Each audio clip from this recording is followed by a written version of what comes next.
Is inspiration to many of the people. అంటే ఎవరు కొత్తగా రావాలనుకున్న వారికి చాలా ఇన్స్పిరేషన్ కూడా. రాజ్ తరుణ్ అనే వ్యక్తి is not a joke. So అటువంటి వ్యక్తి అప్పుడే కెరీర్ స్టార్టింగ్లో ఇటువంటి ఒక అమ్మాయితో రిలేషన్షిప్, మీరు పెళ్ళి అంటూ దీవించడము, తెలియని ఒక అమ్మాయికి ఇంట్లోకి వెళ్ళి పూజలు చేయడము ఎప్పుడు తప్పు అనిపించలేదా? అది రాజ్ తరుణ్కే కానివ్వండి, మీకే కానివ్వండి. అంటే వన్స్ వాళ్ళు డెసిషన్ తీసుకున్న తర్వాత మాకు తెలిసింది. ఇప్పుడు మేము వెళ్ళి వద్దు పనికి రాదు అని విడదీయలేం కదా. ముందే మాకు తెలుసుంటే మేము సజెస్ట్ చేస్తుండొచ్చు, వద్దమ్మా ఎందుకు ఇలాంటివన్నీ అని. ఆల్రెడీ డెసిషన్ తీసుకున్నారు, రిలేషన్ లో కలిసి ఉంటున్నారు. కలిసి ఉంటున్న తర్వాత 1 year తర్వాత మాకు తెలిసింది. తెలిసిన తర్వాత చర్చ్ పనికి రాదు అని మేము గొడవ పెట్టలేం కదా. గొడవ పెట్టి రాద్ధాంతం చేస్తే అది న్యూసెన్స్ అవుతుంది, దానివల్ల ప్రయోజనం లేదు. మనం ఏదో డెసిషన్ తీసుకున్నారు, కానీ వాళ్ళు హ్యాపీగా ఉంటే చాలు, పని మంచిగా ఉంటే చాలు, వాడి కెరీర్ బాగుంటే చాలు, వాడి కెరీర్కి అమ్మాయి సహకరిస్తే చాలు, ఇలాగ ఆలోచించేవాళ్ళు. ఓకే. సో అంటే ఇక్కడ ఇన్ బిట్వీన్ బసవరాజు గారు, ఇన్ బిట్వీన్ గా మీకు తెలిసింది 1 year తర్వాత, వాళ్ళు 1 year కంటే ముందు నుంచి కూడా కలిసి ఉండే అవకాశం ఉంది. సో 3 years మీకు తెలిసినప్పటి నుంచి కలిసే ఉన్నారు, మీరు పూజల పురస్కారాలకు వెళ్ళేది అంతా బాగానే ఉండేది. మేము విడదీయలేం కాబట్టి విడదీయలేకపోయాం. పూజలకి పునస్కారాల కంటే ఆ మహా 3 years పీరియడ్ లో ఒకసారి వెళ్ళి ఉంటాం, ఒకసారి 2 సార్లు వెళ్ళి. అంటే ఎక్కువ తరచూ వెళ్ళి రావడం అదేం లేదు సార్. ఆ 2 years పీరియడ్ లో కూడా మేము 1 or 2 times వెళ్ళి ఉంటాం. ఆ తర్వాత 3 years అయిపోయిన తర్వాత ఇంకా మాకు అక్కడ యాక్సెస్ పోయింది, పూర్తిగా పోయింది. ఓకే. సో తనకి అబార్షన్ కూడా అయిందంట మీ అబ్బాయి వల్ల, అబార్షన్ చేయించాడు ఉంటుంది. నేను ఒకటి చెప్తాను సార్, ఆవిడ చెప్పడం, మేము దానికి సంజాషి ఇచ్చుకోవడం, వీటన్నిటికంటే ఆధారాలు చూపించి తన అలిగేషన్స్ చెప్తుంటుంది, పెళ్లి అయింది అంటుంది, ఆధారాలు లేవు, ఏమైనా ఉంటే కోర్టు అంటుంది. కాదండి, ఇప్పుడు ఒక జనరల్ ఆలోచిద్దాం. మీరు వయసు రీత్యా చాలా పెద్దవాళ్ళు. నేను ఏమంటున్నానంటే, మీకు తెలియకుండా 1 ఏడాది, మీకు తెలిసిన తర్వాత 3 ఏళ్ళు, 3 ఇద్దరు కలిసే ఉన్నారు, 4 ఏళ్ల పాటు కలిసే ఉన్నారు. అక్కడ ఏం జరిగిందనేది మీకు పూర్తిగా తెలియదు, చూసేటువంటి వారి వరకు పూర్తిగా తెలియదు. కనీసం కన్న కొడుకుగా మీకైనా రాజ్ తరుణ్ కొన్ని విషయాలు చెప్పే ఉంటాడు కదా, ఆ విషయాల నుంచి నేను అడుగుతున్నాను. ఈ 4 ఏళ్ల పాటుగా తనకు ఏ ఉద్దేశం లేకపోతే రాజ్ తరుణ్ 3 years సరే 3 years గా ఏ ఉద్దేశం లేకపోతే రాజ్ తరుణ్ తనతో ఎందుకు కలిసి ఉన్నట్టు? తను చెప్పేటువంటి మాటల్లో ఇప్పుడు అబార్షన్ తాలూకు ప్రూఫ్స్ కావాలంటే డెఫినెట్గా అప్పుడే బయటపడేవాడు, బయట పెడితే చాలా ఇష్యూస్ అయ్యేదేమో. చాలా వరకు రాజ్ తరుణ్కి ఇబ్బంది కలగకూడదని నేను గోప్యంగా ఉంచానని చెప్పి ఇప్పుడు చెప్తుంది ఆమె. సో కొన్ని సందర్భాల్లో మనం నిజంగా ఈ టైం పీరియడ్ చూసినా, కలిసి ఉన్నారనే విధానం చూసినా, పెళ్లి చేసుకునే ఆలోచన చూసినా కూడా నిజమేమో అనిపిస్తోంది. అది కాదనడానికి మీరు ఏమైనా క్లారిటీ ఇస్తారా?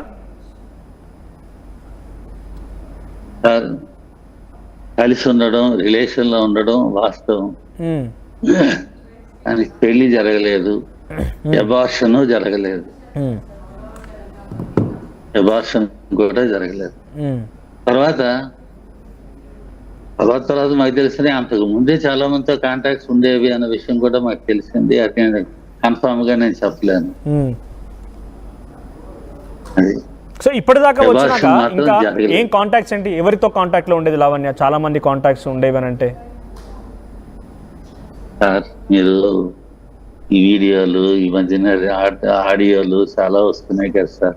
నాకు పర్సన్స్, వ్యక్తులు నాకు పరిచయం లేకపోవచ్చు, నాకు అవగాహన లేకపోవచ్చు, కానీ కాంటాక్ట్స్, లీగల్ కాంటాక్ట్స్ కానీ అదర్ పర్సన్స్ తో కాంటాక్ట్స్ కానీ ఉండడం వాస్తవం. అది వీడియోల్లోని, ఈ ఆడియోల్లోనే తెలుస్తుంది. ఎప్పుడు బయటపడింది అంటే ఇప్పుడు అందరితో పాటు మీరు చూసారా? గతంలో కూడా తన బిహేవియర్ లో చేంజ్ అనిపించింది, ఈ వ్యక్తితో మాట్లాడేదని గమనించారు ఎప్పుడైనా? ఈ 3 years పిల్లలు ఉండేటప్పుడు, మేము వచ్చినప్పుడు మేము చూసేవాళ్ళం, ఎవరెవరో జనాలు ఏదో వాళ్ళ హడావిడి, బయట డబ్బులు మంది మనుషులు ఉండేవారు, హడావిడి జరుగుతుండేది. అది మేము గమనించాం. వాళ్ళు ఎవరు ఏంటి అన్నది మాకు తెలియదు, కానీ ఉండేవారు, హడావిడి జరుగుతుండేది. రాజస్థాన్ కూడా బాధపడుతుండేవాడు, తన మీద అగ్రెషన్, తన ఏదో పీస్ఫుల్ గా షూటింగ్ చేసుకొని వస్తే తన మీద అగ్రెసివ్ నేచర్ తో తనని అటాక్ చేయడం, రాజస్థాన్ మీద తన మెమోటోస్ ఇచ్చేయడం, రోజు పెద్ద రభస, గోల, కేకలు ఇంట్లో ఉండేది. ఎవరు వాళ్ళు వచ్చేవారు అంతా? ఎవరు ఎక్కడి నుంచి వచ్చేవారు వాళ్ళంతా? ఎవరు ఏం చేస్తుండేవారు? అది నాకు తెలియదు సార్. సరే, మీరు డైరెక్ట్గా కొన్ని విషయాలు ఇబ్బంది పడుతున్నారు, మీరు కొంత లిమిటెడ్గానే మాట్లాడాలనుకున్నారు, అర్థమవుతోంది. నేను చెప్తున్నాను ఒక విషయం ఇక్కడ. లేదు వాస్తవం, నాకు వాళ్ళు ఎవరో తెలియదు, పేర్లు తెలియదు. పోనీ అక్కడ ఏం చేసేవారు? మీకు ఎటువంటి విషయాలు రాస్తారని చెప్పుకునేవాడు, ఏమని బాధపడేవాడు చెప్పండి. రాస్తారని చెప్పడం ఏంటంటే నాకు తెలియదు. రాస్తారు కొన్ని సందర్భాల్లో మాకు చెప్పాడు. ఎక్కువ మాట్లాడడం కానీ ఎక్కువ షేర్ చేసుకోవడం కానీ రాస్తారు చేయడు. అతనిలో ఉన్న వీక్ పాయింట్ అది.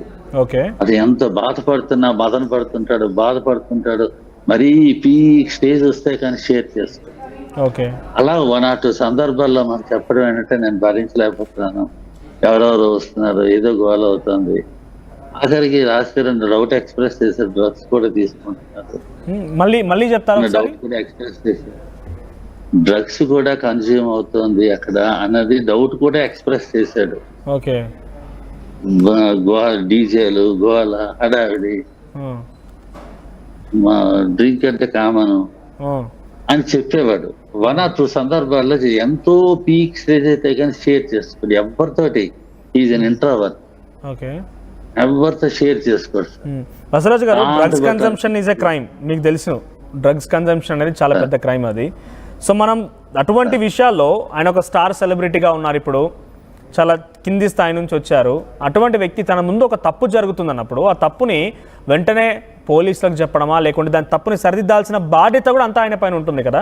సో 3 ఏళ్ల పాటుగా కలిసి ఉన్నప్పుడు తల్లిదండ్రులకు చెప్పుకోలేదు, ఏ రోజు చట్టాన్ని ఆశ్రయించలేదు. తప్పు జరుగుతుంది, అది ఎవరైనా కానివ్వండి, అది లావణ్య అయినా ఇంకెవరైనా ఏం తప్పు జరిగిందన్నప్పుడు దాన్ని డెఫినెట్గా ఆయన ఎక్స్ప్రెస్ చేయాల్సిందే. బికాజ్ ఆయన సొసైటీలో చాలా పెద్ద బాధ్యత ఉంది, ఒక సెలబ్రిటీగా కూడా ఉన్నారు కాబట్టి. ఏ రోజు కూడా ఆయన కంప్లైంట్ చేసిన దాఖలాలు లేవు ఇప్పటివరకు. సార్, అది తెలియజేయాల్సిన బాధ్యత ఉంది, కరెక్టే. తన జీవితాన్ని కూడా నిలబెట్టుకోవాల్సిన బాధ్యత తనకు ఉంటుంది కదా.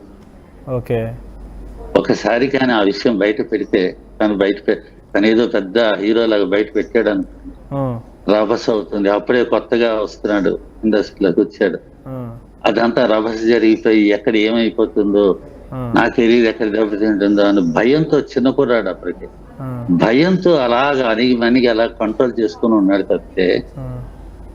అదే కానీ చేస్తుంటే ఇప్పటికి తన లైఫ్ ఏమైపోయి ఉంటుంది. తన కెరీర్ కోసం తను భయపడ్డా, లేదంటే లావణ్య, లేకపోతే లావణ్యతో వచ్చిన వాళ్ళు ఇంకెవరన్నా భయపెట్టారా? అంటే ఎక్కువ నేను నాకు తెలిసి అతను కెరీర్కే భయపడ్డాడు.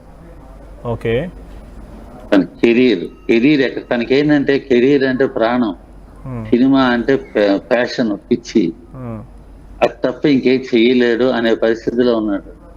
ఆ మానసిక పరిస్థితి అలా. సో కెరీర్ ఎక్కడ దెబ్బతింటుందో, ఏమైపోతుందో అని భయంగానే బతికాడు. అక్కడ ఉన్న ఆ 3 years తర్వాత కెరీర్ అంతా కూడా కెరీర్ డిస్టర్బ్ అవుతుందని. ఎందుకు కెరీర్ డిస్టర్బ్ అవుతుంది? తను ఎప్పుడు బెదిరించేది, నీ కెరీర్ నాశనం చేసేస్తాను, నేను ప్రెస్కి వెళ్ళిపోతాను, రోడ్డు మీద గీట్ చేస్తాను నిన్ను అని బెదిరించేది. మీకు ఆడియో కాల్స్ లో కూడా అర్థం అవుతుంది చాలా మంది. ఇప్పుడు తను ఈ రకంగా మిస్బిహేవ్ చేయడం, డ్రగ్స్ తీసుకోవడం లాంటి చేస్తుంటే అపోజ్ చేస్తే ఈ రకంగా చెప్పిందంటారు, అంతేనా? అపోజ్ చేయడం, లేకపోతే తన మాట కాదన్నా, తన మాట అంటే ఆ మాట కాదన్నా, తనకి ఎదురు చెప్పిన ఏ విషయంలో తను తట్టుకోలేదు, అగ్రెసివ్ అయిపోతుంది, కంట్రోల్ తప్పిపోతుంది, టీవీలు పగిలిపోతాయి, సెల్స్ పగిలిపోతాయి. ఎన్ని టీవీలు పగిలాయి, ఎన్ని సెల్స్ పగిలి ఉంటాయో. అగ్రెసివ్ సామాన్లు పగిలిపోతాయి. కానీ ఇక్కడ ఒక విషయం కూడా నేను గుర్తు చేయాలనుకుంటున్నాను బసవరాజు గారు. ఇప్పుడు చాలా మంది అమ్మాయిలు కానివ్వండి, అబ్బాయిలు కానివ్వండి, లావణ్య చేత బాధించబడ్డా మేము అంతా బాధితులమని వస్తున్నారు. కావాలని మాకు డ్రగ్స్ అలవాటు చేసిందని, మమ్మల్ని న్యూడ్గా ఫోటోలు తీసిందని, రకరకాల ఆరోపణలు ఏదో వస్తూనే ఉన్నాయి. ఇప్పుడు రాజ్ తరుణ్ తన కెరీర్ గురించి ఆలోచించాడు, కానీ తను ఒక అమ్మాయితో రిలేషన్షిప్లో ఉన్న అమ్మాయి, ఆ అమ్మాయితో 3 ఏళ్ల పాటు కలిసి ఉన్న ఆ రాజ్ తరుణ్ తన చేత ఇంతమంది బాధితులు జరుగుతారు ఎప్పుడు గ్రహణించలేదా? అంటే తన చేత ఇంతమంది బాధితులు ఉన్నారు, తన కెరీర్ కోసం మాత్రం రాజ్ తరుణ్ ఆలోచించాడు కానీ పక్కన వాళ్ళ గురించి ఆలోచించలేదు అనే క్వశ్చన్, డౌట్ రైజ్ అయింది అనుకోండి, ఏం చెప్తారు? అంటే ఒకటి సార్ అతనికి తన సినిమాలు షూటింగ్ చేసుకోవడం, ఇంటికి వచ్చేయడం, కథలు రాసుకోవడం, లేకపోతే స్టోరీ డిస్కషన్స్ లో కూర్చోవడం, ఇవే తప్పితే ఇంకేది దృష్టి పెట్టేవాడు కాదు దీని మీద.